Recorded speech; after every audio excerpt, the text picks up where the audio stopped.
back, kicking it with Kelo and Q, episode 5. We out here, and today a lot of stuff's been going down this week. You know, we gotta get into a lot of stuff from trades in the NBA that went down but didn't go down to flipping the whole Cardi B Offset stuff, the whole Kodak Black dropping a Sick With It album, but you know, also going through a weird little interview with Hot 97. Yo, Ebro, I swear you're an op. Bitch ass nigga. Cop you a cop. And a whole bunch of other shit, so let's just get right into it. Q, everything's Gucci. You already know, man. All right. Another day here. All right, cameraman in the back. Timekeeper in the back, everything's Gucci. All right. So first things first, like I said, I guess we're talking about the trade that went down. Well, let's talk about the trade that didn't go down. That didn't go down first, right? So, Phoenix Suns. They had a trade. I don't know how you submit a trade without reading what player you're getting back in the trade, but whatever with that. What do you think about this trade, though? The trade that they ended up getting, like, Kelly Oubre is on Phoenix Suns now, Austin Rivers on Phoenix Suns as a point guard, and Washington gets a good defender in Trevor Reeves. What do you think about that? This is funny because the first thing I said when I seen like Washington they're about to blow up, right? I'm like, okay, I understand them saying everybody's trade bait, Yeah. but I'd keep Kelly Oubre, even though I don't even like him like that, but I would have kept him because longevity, he's gonna be a pro for a long time. So, Yeah, young, you know what I'm saying? Talented. And so I feel like Phoenix really won in that trade, obviously. They fucking freed up the Reeves contract. You know what I'm saying? They went out and got two guys who are kind of like young boy. Well, Austin Rivers is not really a young boy, but he's still a young boy, you know what I'm saying? But both of them are not getting paid a lot. So with the team that they have there, it's perfect. They're either good trade bait if they don't work out, or they go long term with their young boys too. So it's like, yeah.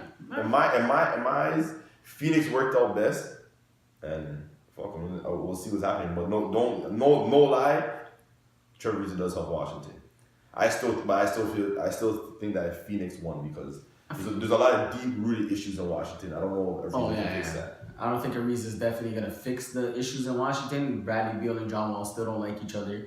John Wall still has a horrible contract and stuff like that. But I do think of Ariza joining that team, his defensive pedigree, his ability to hit wide open shots and stuff that Kelly Oubre was not doing for them. True. It makes them a little bit better, a little more of a threat. Now, they're still not a threat to the Raptors, the Celtics. I don't even think they're a threat to like the Bucks, the Sixers, but they're more of a threat to the Pacers and the teams fighting for the last little bit of the playoffs, the Pistons and those guys. I hear you. I don't know, but Phoenix, I guess Austin Rivers, you know, is cool. Things of that nature, but I don't know if that trade is like the greatest trade for them. I feel in a way of they got the money situation situated right, and you got two young boys, so it kind of works in a way. We'll just see. Their teams do anyways. So Yeah, they can't really go you gotta keep nowhere tanking else, anyways, right? you know. So When you're on the bottom, you can only go up. Shit. yeah, so fly on that. Oh, Phoenix as well. The Suns owner is trying to fucking get rid of the team. Yeah, they're trying to trade. Yeah. And the old ladies batting them up. I don't know, man. That's just Phoenix just needs to figure out what they want to do. And if you are gonna move to Seattle. Yeah, go back there. I wouldn't mind that. All right. So we off that, and let's head into the next topic. Let's the big debate this week in music has been flipping the king of R&B. Who's the king of R&B? Because Jacquees came on and said, he's the king of R&B, which he cannot say. I respect his confidence. Confidence is lit. No, I respect be confident in yourself to feel that you are the best.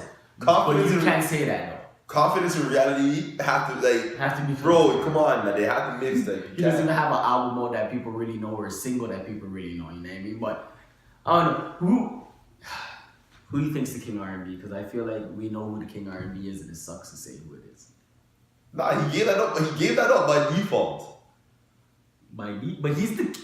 He turned it in, dog. He turned it in. I feel R. Kelly is no longer the king of R&B. Oh, he's the Pied Piper? The Pied Piper, that's who the fuck he is, bro. I'm the Pied Piper, y'all. Dog, let me just tell you guys something. If you don't know the story behind the name the Pied Piper, Google it. Just Google it. And then wonder why anybody would ever want to call themselves that. But that's your boy. The so-called king of R&B. That's what that's what I mean. Yo, I can't do it. I can't do it. Even in the barbershop the other day. Can't do it. Our barber was like, he's the king of rapists. they're getting mad, and I was like, nah, I feel you, but like, yo, I feel you, but it's like, yo, he kind of is the king of R&B because of like how many hits he has spanned 30 years. However, I want to give it like there's different eras of king, you know, like you gotta still give Chris Brown his respect. You gotta give Neo. Usher. Neo, I feel you, but Usher, I feel like Usher could say more king of R&B than me. Actually, you know what? Neo wrote a lot. Bro, that's what I'm gonna say. When you look at like what Neo actually did for R&B, it was a lot, bro. Okay, but it was on and off. It's on and off the performance level. Then what about the Dream? The Dream's a great songwriter, but he's not his like music's not Neo's. Yeah, Neo did so both sick of sides. Neo did both sides, so I you know what I'm saying? I don't know. I give Neo. I'm not gonna say he's king R&B, but he's up there. So you guys say Tyrese from back in the day. There's a lot of kings. Genuine and like you know. It's like with hip hop. There's kings of a couple years. There's kings of your region.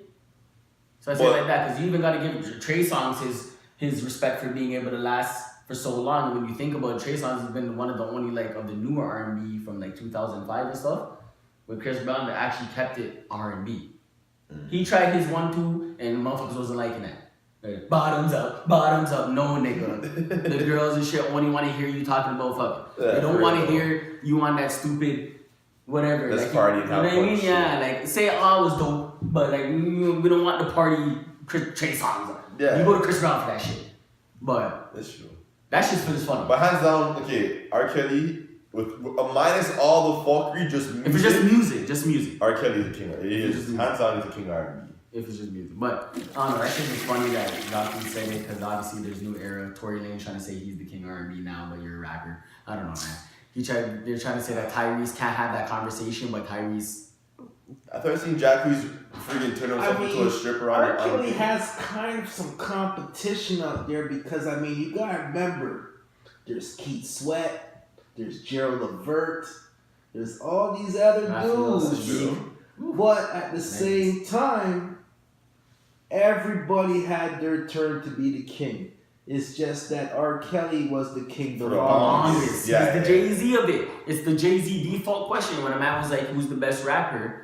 Who's the king of hip hop? Say that. No, he said, who's the king? And I said, yo, you have to give it to Jay because the longevity, he's been able to be hot for so long. And then even though it sucks to say that Drake is gonna get that too because of how long he's been able to last at the top. You see, yo, put it this way, as much as you guys know I hate Drake, but the amount I'd have more respect for Drake being a king than I would as Jay-Z. And let me tell you why though. Because Jay-Z really and truly got the king status because he was the last of that generation of real rappers. All those rappers that died were better than him. All of them were better than him. Drugs and all of them were better. At that time, nobody ever said Jay-Z was the top. Tupac, the YSOKI thing. So that's why to me, it's like Drake is there by himself right now, actually doing it. So that even though I don't like him, he's actually doing it. So like, hey, if you get your crown, you get your crown. And even him by default, because like if you're gonna go and say like rapping wise, you wouldn't say that he's better than Kendrick or whatever. But right now he has the longevity. Kendrick only dropped like 3-4 albums because Kendrick has to catch up to Drake. Kendrick has to drop more albums to catch up. Kendrick is really right where he is right now. I feel like kind of like I respect him. You know what I mean? It's more like respect level. Like it's more like people like helping him and people like rating him and in a sense like they still push him there. It's like nobody's. It's like he's not keeping up. He set the bar here and he's not pushing it higher, but nobody passed it. So it's like he's still the guy. Like he has the record. Yeah. But yeah. That's funny how we stayed on that for longer than we really wanted to. For real. But all right, let's get into the. You know what? We'll end it. We'll end it with the music. Let's talk about the drama around artists in the music. Oh man. Am I wrong? Am I wrong to feel that Cardi B Offset is a publicity stunt? Because I feel like it's a publicity stunt. Especially after yesterday's. Okay, I agree with you. Because I was supposed to say the exact same thing. The whole time I thought, okay, maybe it's real, right? Then after I seen the whole thing yesterday, I'm like, this could be a real publicity stunt because it's impossible. Like this thing about the science behind it. Everybody, let's just think about this together. Your concert, your performance, your security, your managers, your people, your ex, who everybody here knows you don't fuck with. Well, not ex. They're still together right now. But you know what I'm saying? She said they're broken up. That's her ex right now. Regardless of anything, that's her ex right now. So your ex shows up with a bag or a suitcase or a bunch of shit at your performance while you're performing. And pushes the stuff on stage. Who even let this, put it this way, it's Cardi B, you know. This wasn't in a high school. This wasn't in like a fucking regular little small theater. This was somewhere that was a big, it must have been, I don't know exactly where it was, but I know it was somewhere big. Yeah. So security to even get to the backstage, even where the dressing rooms are, is crazy. So for this nigga to get on stage with carts, fuck, and people to push like, yo, push this one first. All right, let's go. Like, no, fuck out of here, be like that. Made me really think like, you know what I'm saying? I got a question. What do you mean carts? Yo, they pushed. So pretty much he like. Was it a cake? It was I don't know or what was it was, roses? but it was something that he pushed. Roses or something you couldn't really see too clearly unless you like rewatch the video. And I ain't rewatched the video like that. But you can't see too clearly. They're pushing something. It's like forgive me, please, or take me back, or something it's like take that. Me back, Cardi. Cardi, and this nigga came on dressed like Elvis. That's another thing. No. You know why? You know why? It was his birthday. I know the jungle theme. And then he went to the birthday party after wearing the same shit. No, he wasn't. He's wearing an all white thing with the fucking mask. On his birthday, he's wearing gold. He's wearing gold shit. It's like I seen the pictures. It's was it gold? Different. Yeah, it was like white, and when he had beard, diamonds and gold on him. This nigga showed up like Elvis. And he had a mic. Fuck out of here, man. So, I think that's a publicity stunt for me. But you know what though? I do want to add one thing to that because I have been seeing a lot of people, him getting a lot of backlash on social media and shit about it, right? And like I have a question now. Yeah. I'm stealing the question sleep for a second. These women have been the number one candidates of people actually bashing him online. It's not even mad. It's the girls. Yeah. And they're pretty much saying like he's pathetic, he's this, he's that, he's misogynistic, he's everything. This is a signs of a woman abuser and all this stuff, right? My question is this. Is that not a sign of how far, like, let's say our generation has fallen from what true love is? I'm not saying that getting cheated on and bouncing back is real. But for people to bash a man for trying, like, he fucked up for sure. Yeah. But you guys are really gonna bash a man for trying to get his woman back? Like, what else is he supposed to do? He obviously he's texting her daily. He's obviously calling her, like, that we don't know. He's probably started talking to her right fucking now. Yeah. But like he embarrassed her in front of the world. You don't think he's gonna have to do something in front of the world to show that he's sorry? Apologies and all that stuff. Yeah. You know what I'm saying? He has to do that. So to me, it's just like, do you agree with that? Do you feel like this is how far people are actually like don't understand what real love like? Yeah, I feel okay. To play devil's advocate, because I did see this being discussed on social media as well yesterday, was somebody else put up and said that with all the celebrities like the game and all these 50 Cent, all these guys coming out and saying Cardi take him back. Everybody like celebrities saying that, they're kind of like coercion, like coercion or whatever, but forcing her into flipping, taking him back, whether she wants to or not, type of thing. I think everyone should just be staying out of their business. Don't be bashing him. He's doing exactly what he's supposed to do. I mean, if I was him and he made that apology video, nigga, it ain't real love. If you ain't telling her, you feel like killing yourself.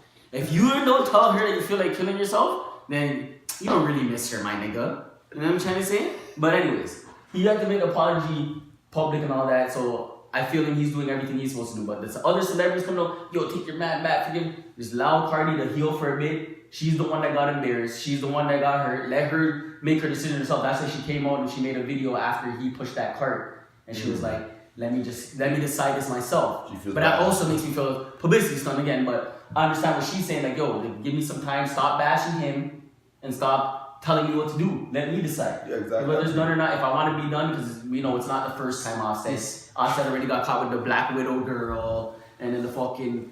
So it's a lot of things, but we'll see. Like, I feel he's doing exactly what he's supposed to do, and if she wants to forgive him, bless. If she doesn't, bless. Allow them. But it's a marriage, so out of marriage, don't leave right away. I'm just saying, you can't wrong a man. I'm not wrong him at all. I just don't understand it from a woman's point of view because 90% of those women have taken bad mans for doing worse shit and less to get them back. You know what I'm saying? Like, you're talking to a nigga who's broke, who ain't doing shit, who doesn't have a job.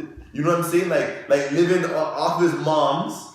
You caught him talking to 5 girls and because, I told you you're sorry, he took you to Moxie's. Now you guys are blessed. Yo, I don't want to hear it, and then but now you want to page people on like, you know what I'm saying? Yeah. At the end of the day, it's a downfall of having your life in the eye of social media. But Yeah. same time, it's like I really don't feel these women are just jumping on. It's like they just want to talk when they can talk about that stuff. Yeah. It's not just women. I'm not trying to bash only the women. Unless you're the ones talking about it, then I'm bashing you. And the guys talking about it, I'm bashing you too, because that's whack, man. That's whack. Let the man do his thing for his woman. Fuck. See, I'm trying not to be an asshole, but in the great words of Snoop Dogg, bitches ain't shit but hoes and tricks. Offset, when he married Cardi B, he was expecting a hoe. Her to do hoe shit. She lied to him. She started acting like a square. So what did Offset do? He went and go and found himself some sevens. Yo, what's wrong with you and some So you got the Jordan 7s on? Yo,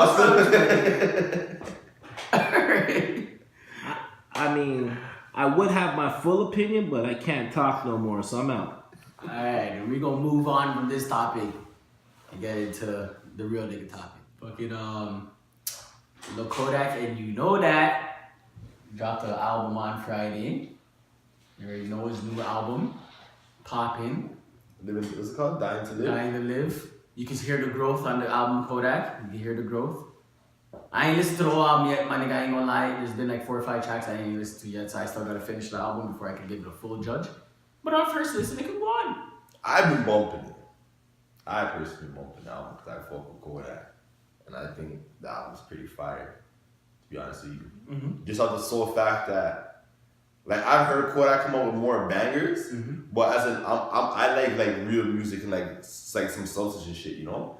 And I can tell that some of the stuff that Kodak has experienced and he's grown and shit. Even if you see in the interviews and stuff, but you can definitely hear it through his music that like he's growing and he's experiencing more things. He understands like just that life's deeper than just, you know, surface deep. His Meek Mill bag on this album. Like, yes, yeah, you can say that. It reminds me of not the same type of music, not the same type of sound in any way, just a formula kind of in the sense of they both were in jail over some shit. And you could see the growth. Like, you know what I mean? You can see that, yeah, they're still gonna have their hype tracks and shit, but the tracks that are the real tracks, you're gonna be talking about the real shit that's going on. for sure. So, and one thing I will say is that like Kodak, I feel like Kodak kind of understands now how powerful he is, how influential he is to a lot of these youths and shit. Especially with XXX being gone. You know what I'm saying? So like he kind of now, I feel like he's kind of like taking like a different approach on it. Like he's not really like. I didn't get that he's pushing the same shit he's pushing before. Yeah. You know? Do you think, I know it's kind of sidetracking for 1 second. We're still gonna talk about Kodak, but do you feel, because you see the impact he has, do you feel that when Bobby Shmurda finally does come out, he's gonna have that growth in his music? Like, do you think, or is Bobby, because Bobby's still hot because of that track. Bobby's still hot when he comes out, he's still gonna be the shit, but he's gonna just have that. To be honest, type of thing because it's so bottled in for so long, or do you think you're gonna hear a little bit of growth? to be honest, New shit. I never heard I never heard Bobby Shmurda for long enough to say that I can see him changing into something else, right? Like all of Bobby Shmurda had like what 3 tracks maybe 2-3 tracks that are actually popping like that. 7 months. You know what I'm saying? So it's like really and truly, we don't even know fucking Bobby Shmurda, bro. Like we know shit. You know what I'm saying? Like we seen him for less than 6ix9ine, and 6ix9ine's gone already. So it's like, you know what I mean? Like I don't really know. Yeah. It seemed like that was his vibe. That was his shit he was on. You know what I'm saying? Even like when he came out, like even when Kodak came out in the beginning, NBA YoungBoy when they came out in the beginning, their first 5, 6, 7 songs was about different shit. Like it might have been around the same ballpark, but they at least had like I can sing for girls, I can sing for this, I can sing for street, I can sing for the radio, whatever. Trying everything up. Whereas like I felt like Bobby Shmurda just street shit made a track. I'm pretty sure that's what it was for. He made a track for his block and then popped. And he's like, oh shit, well y'all my nigga, like you don't get this. Bobby Bitch and Computers, which are kind of similar. It's similar to that vibe. Nigga. You know what I'm saying? It's kind of like how Chief Keef blew, same shit. He didn't make tracks to try and say y'all want to be next up. Yeah. Okay, I didn't want to sidetrack us off of the Kodak because we still got to focus on a couple things. The main part of the Kodak. Kodak had 2 interviews that were pretty popular this week. Obviously, the Breakfast Club one, which is more lighthearted. They were all wearing the ski mask with him. He was talking about the girl. I hope so. Giggling and blushing under his fucking ski mask and shit. But the one with Hot 97, yo, what's up with Hot 97? First of all, I heard Hot 97. I heard Ebro owns part of Hot 97, and since he's owned it, is why Hot 97's been going downhill, eh? But yeah, this Ebro nigga, what's up with you, my nigga? How do you invite somebody over that you know he's going through those issues and stuff? You can name a bunch of rappers or artists that these motherfuckers. Hold on a second before you even say anything. How do you go to a show knowing that everybody that went on that show before you made a comment about the DJ host and calling him a motherfucking goofy, a motherfucking snitch, a motherfucking fuckboy? So you already knew before you went to that show that Ebro was a fuck nigga working with the feds. But you have to remember something too. One, I don't even know if Kodak knows too much about him, but he knows a little, yeah. But that's Atlantic Records setting that up for him. Kodak, we need you to like make your rounds around New York. Because Kodak was in New York for like 3-4 days. And he was making his rounds. Cool Kids radio show, this radio show. He was going around. They needed him to promote So they needed him to promote his album. Like, yo, go up there. But what I mean is, yo, you're Hot 97. Why would you invite somebody, especially if you feel the way, like, it felt like Ebro and these niggas already, like, feel like Kodak is 100% guilty already. Yeah. Not guilty, not innocent until proven guilty, not nothing. So it seemed like that. So why invite him? Why even offer that olive branch to say, come on? If you have a problem with it, then don't invite him. And you know before the interview happened that somebody on the rep for Atlantic or for Kodak said, don't bring up this case. I'll tell you why. Don't talk about this. I'll tell you why Ebro invited him. Because Ebro works with the feds. Ebro mentioned his case and tried to get Kodak Black to say something out of character on radio that these prosecutor motherfuckers could use on his case and try to put Kodak in a deep situation that he doesn't need to be in. That's what even like if you guys seen the interview with Tory Lanez and Trick Daddy, how all those guys responded back to fucking Ebro, right? And they're pretty much saying the same thing. Like Tory Lanez said it best, because that's just, as soon as I seen it, that's the first thing that came to my mind too. Like, if I was Ebro and I asked that question, like, what the fuck could Kodak possibly answer? Like, look, he answered. And the question you said, I know you can't talk about this, but I know you can't talk about this, but. So you're trying to get the man to say. But yo, the weakest thing about the whole thing was this. Yo, Ebro. Real shit, I don't even care if this black balls on the show, yo. You're a bitch ass nigga. Cause after when people asked you about it and you addressed it on your show the next day, he already said. He switched his tone. He said, I didn't want it to go that way. But that wasn't my intention to make it go that way. When Kodak was leaving and stuff, you heard, you just kind of like, no one can ask me what to ask on my show. Why is Ebro, Peter Rosenberg, and these people even in the culture? Hold on. Do you see that show? It's not even just that. If you're on a show with somebody, right? If me and you were interviewing, like when we have a guest here on the show, and we ask them a question, if they look at us and be like, for anything, to be like, you know what? I don't really want to talk about that. Move on. For you to now poke at that person and say, yo, why you getting mad? Why you this? Why you yo? That's like some like soap opera shit. That seemed like you wanted Kodak to get up and slap you. And that's some WWE wrestling shit. Like, you know what I'm saying? What do you mean? Why? Stand up and push it out. Hip hop is the WWE though. It pretty much is. But honestly, truly, tip my hat to Kodak still, because he handled that shit the most like exactly. 2 years ago, Kodak ain't handling that. Nah.